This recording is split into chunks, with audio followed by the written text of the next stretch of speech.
सास जैसा पति। कई औरतों की ख्वाहिश होती है कि वो सिर्फ अपने पति के साथ रहे, क्योंकि सास की झिक झिक किसे पसंद है। एकता की सास साथ नहीं रहती, सिर्फ पति और वो। लेकिन क्या है एकता की जिंदगी बिना सास के? देखिए। अरे अरे एकता, क्या है? रोज लेट उठती हो। कभी तो वक्त पर उठा करो। हाँ, लेकिन उठना क्यों है वक्त पर? 8 बजे तो उठ जाती हूँ मैं। देखो एकता, ये नहीं चलेगा। सुबह 6 बजे उठा करो। खाने में थोड़ी वैरायटी बनाओ और घर को साफ सुथरा रखो ना। अरे अरे अरे, जो मुंह में आ रहा है बोले जा रहे हो। क्या मेरा घर गंदा रहता है? कितना साफ रखती हूँ। खाने में भी हमेशा मैंने अच्छी चीजें बनाई हैं। और फिर ये 6 बजे उठने की जिद क्यों? देखो, मैं नहीं जानता। बस 7 बजे तक घर के मंदिर में दिया जल जाना चाहिए। एकता बेचारी करती भी क्या, पति की बात माननी भी तो जरूरी होती है। एक दिन एकता सुबह पूजा करके पति को प्रसाद देने कमरे में जाती है, तो पति अपनी माँ से फोन पर बात कर रहा है। हाँ माँ, मैंने तो साफ बोल दिया। सुबह 6 बजे उठना है, नहा कर ही किचन में जाना है और 7 बजे तक मंदिर में दिया जल जाना चाहिए। आ रही होगी चाय लेकर। चलिए मैं रखता हूँ माँ, बाय। बेचारी एकता ने पति का ये रूप तो सोचा ही नहीं था। वो पति से कहती है, सुनिए, अब सारा काम हो चुका है घर पर, क्या करूं? मुझे कुछ देर के लिए मेरी सहेली सौम्या उसके घर छोड़ दीजिए। अरे कैसी बात करती हो कि घर पर कुछ काम करने को नहीं है? होली आ रही है, बाजार से आलू ले आओ, पापड़ बनाओ, नमकीन बनाओ, दही बड़े बनाओ। सब कुछ आज ही बनाना है? अरे अब मन कर रहा है कि सहेली के घर जाऊं तो जाऊंगी ना मैं। आप नहीं ले जाएंगे तो कैब से चली जाऊंगी। अरे अरे, ये क्या बात होती है? चलो ले जाता हूँ तुम्हें। तैयार हो जाओ जल्दी से। कैब की धमकी तो ऐसे दे रही हो जैसे माँ ने दरवाजे में कैब खड़ी कर रखी हो, विथ ड्राइवर। बढ़िया आई कैब वाली। हाय रे एकता की किस्मत। वो सोचती है कि सास साथ नहीं है, लेकिन पति के हाव भाव किसी अक्कड़ू सास से कम ही नहीं है। पति एकता को सहेली के घर छोड़कर कहता है, अच्छा सुनो, वक्त पर घर चली जाना और शाम को गर्मा गर्म पुलाव खाऊंगा मैं। बनाकर पहले ही मत रख देना। और हाँ, रायता भी बना लेना। हाँ जी हाँ, फिलहाल क्या मैं अंदर जा सकती हूँ? नाश्ता पेट भर करा दिया, दोपहर का खाना भी पैक कर दिया। पहले जो खाया है उसे तो पचा लो, दिन का खा लो, अभी से रात के खाने की चिंता में बाल न जल जाए कहीं। पति को एकता की बात पर गुस्सा तो बहुत आता है, लेकिन ऑफिस में देरी के कारण वो कुछ नहीं कहता। एकता सहेली के पास जाती है, जहां सास बहू बैठकर गप्पे लड़ा रही होती है। हाय सौम्या। नमस्ते आंटी जी। अरे वाह एकता बेटा, बड़े समय बाद देखी, कैसी हो? अच्छी हूँ आंटी जी। घर का सारा काम हो गया था, बोर हो रही थी, सोचा सौम्या से मिलती चलूं। हाँ हाँ बच्चों, तुम लोग बैठकर गप्पे लड़ाओ। मैं तुम लोगों के लिए नाश्ते पानी का इंतजाम करती हूँ। सास ये बोलकर किचन में चली जाती है। अरे एकता, कैसे आना हुआ? थोड़ी परेशान सी भी लग रही है, सब ठीक तो है ना? अरे यार, कहाँ ठीक हूँ। ना सोने मिलता है, ना अपने मन का कोई काम करने मिलता है। बस सुबह 6 बजे से किचन और रात के 12 बजे तक घर का काम। मेरी तो कमर ही टूट रही है। अरे क्यों मजाक कर रही है? तेरे तो मजे हैं। अकेली रहती है पति के साथ, न कोई सास न ससुर, न आस पड़ोस से मतलब। हम लोगों की सोच, जॉइंट फैमिली है, कितनी परेशानी होती है। अरे रहने देना, वो तो दिख रहा है कि कितनी परेशान है तू।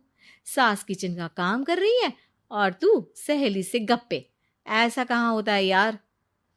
हाँ वैसे तू बोल तो सही रही है। सुबह थोड़ा सा भी लेट हो जाए ना उठने में, तो मम्मी जी किचन संभाल लेती है। पति तो जाते वक्त उठाते हैं कभी कभी मुझे। पर मेरी छोड़, तू बता, सास साथ रहने आ गई है क्या, जो सुबह 6 बजे उठना पड़ता है? पति तो तेरा 10 बजे ऑफिस जाता है। 4 घंटा खाना बनाने में लग जाता है क्या तुझे, एक लोगों का? अरे रहने देना यार, मेरा तो पति ही सास से कम नहीं है। सारा दिन का ड्रामा। अरे बातें सुनाना, बोलियां बोलना, कोसना, क्या क्या नहीं आता है उसे। यार मैं तो हैरान होती हूँ कभी कभी कि ये सास की आत्मा तो नहीं आ जाती ना इसमें। अरे परेशान हो चुकी हूँ। इतना ही नहीं, वो तो अपनी माँ से मेरी चुगली भी करता है। समझ गई। मतलब तेरे पति की गाड़ी चल यहाँ रही है, लेकिन रिमोट तेरी सास के पास ही है। अरे अब जो समझ, रिमोट है या कंट्रोल है, बस मेरा तो मुश्किल हो रहा है यहाँ रहना। सोच रही हूँ 2-4 महीने के लिए मायके चली जाऊं। क्या करेगी? 2-4-10 महीने बाद तो आना ही है ना यहाँ पर। तो क्या करूं, तलाक दे दूं क्या? अरे ये कोई सोल्यूशन नहीं है। तू अपने पति को सुधार भी तो सकती है। कैसे कैसे सुधारूं? सौम्या उसके कान में कुछ कहती है, जिसे सुन एकता खुश हो जाती है। अगले रोज, हाय रे, मेरी तो टांगे ही नहीं चल रही है। हाय हाय हाय, बहुत दर्द हो रहा है भगवान। अरे क्या हुआ एकता, रुको मैं माँ से पूछता हूँ। लेकिन पति जैसे ही माँ से बात करके एकता के पास आता है। क्या नौटंकी है ये, क्यों रो रही हो? अरे कोशिश करो ना उठने की। ये काम से बचने के लिए जो नाटक है ना, बंद कर दो, वरना माँ आ जाएगी यहाँ पर। एकता की तो मानो मन मुराद पूरी हो गई। अरे हाँ हाँ, तो बुला लो ना उन्हें, जल्दी से बुला लो। मैं 4-5 दिनों के लिए आराम करना चाहती हूँ, चल तो सकती नहीं हूँ। खाना पीना कैसे होगा? अब क्या था, सासू माँ आ जाती है एकता के घर। सासू माँ, मुझे ये हमेशा बताते हैं कि आप कितनी हार्ड वर्किंग है। बस अब अगले 15 दिनों तक मैं आपको देखूंगी और आपकी जैसी ही बनूंगी। ये बता रहे थे कि आप 5 बजे सुबह उठ जाती हैं और अरे बेटा, कुछ ज्यादा ही नहीं बता दिया तूने। अब नहीं माँ, मैं चाहता हूं कि ये आपकी तरह तौर तरीके सीखे, जैसा आप मुझे बताती है ना। मैं तो हमेशा हॉस्टल में रहा, कभी देखा भी नहीं आपको, लेकिन मैं चाहता हूं कि एकता पूरी आपकी कॉपी बने, घर गृहस्थी आप ही की तरह संभाले। हैं? हाँ। तो अब माँ जी यही है, तो क्यों ना कल से शुरू। लेकिन अगले दिन सास 9 बजे सोकर उठती है। बेचारा बेटा बाहर से खाना मंगा कर खाता है।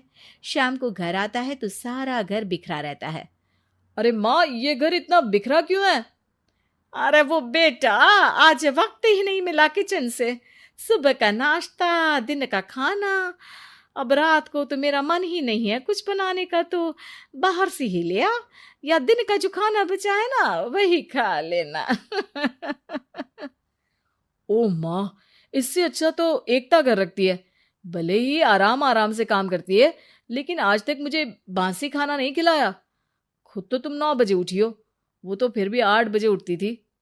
अरे बेटा, मेरे बस की नहीं है 8 बजे उठना, वो तो ना मैं झूठ बोल रही थी।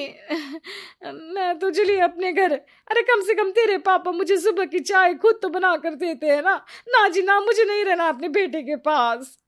ये बोलकर सासू माँ चली जाती है अपने घर और एकता की लाइफ फिर से सेट हो जाती है बहुत अच्छी तरह।